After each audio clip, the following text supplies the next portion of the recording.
So I like to speak extemporaneously, but Dr. Žižek's discussion was so complex that there's no way that I can juggle my responses spontaneously. So, okay, yeah, well, and achievement managed, I would say. So I heard much of what I heard. I agreed with, but we can get to that. I'm going to respond. Skip that. Pull out the knife. All right. Well, I heard a criticism of capitalism, but no real support of Marxism. And that's an interesting thing, because for me, the terms of the argument were, well, there were three terms of the argument, let's say. There was capitalism, there was Marxism, and there was happiness. And I would say Dr. Žižek focused probably more on the problems of capitalism and the problems of happiness than on the utility of Marxism. And that actually comes as a surprise to me, because I presumed that much of what I would hear would be a support of something approximating traditional or even a-traditional Marxism, which is why I organized the first part of my talk as an attack against Marxism per se.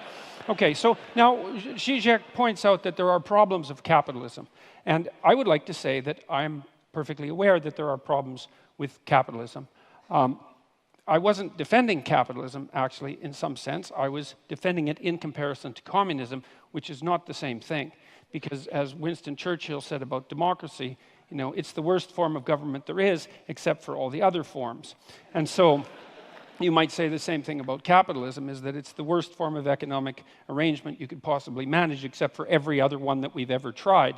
And I'm dead serious about that. I'm not trying to be flippant. I mean that it isn't obvious to me, and when Dr. Žižek is speaking in more apocalyptic terms, it isn't obvious to me that we can solve the problems that confront us. You know, and it's also not a message that I have been purveying that unbridled capitalism per se, as an isolated, what would you say, social economic structure, actually constitutes the proper answer to the problems that confront us.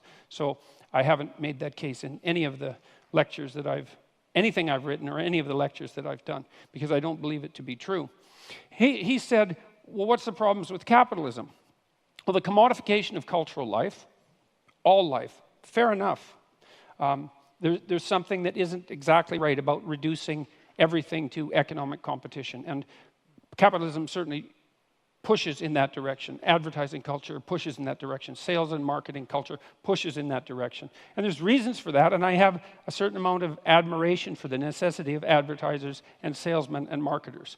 But that doesn't mean that the transformation of all elements of life into commodities in a capitalist sense is the best way forward. I don't think it is the best way forward. I think the evidence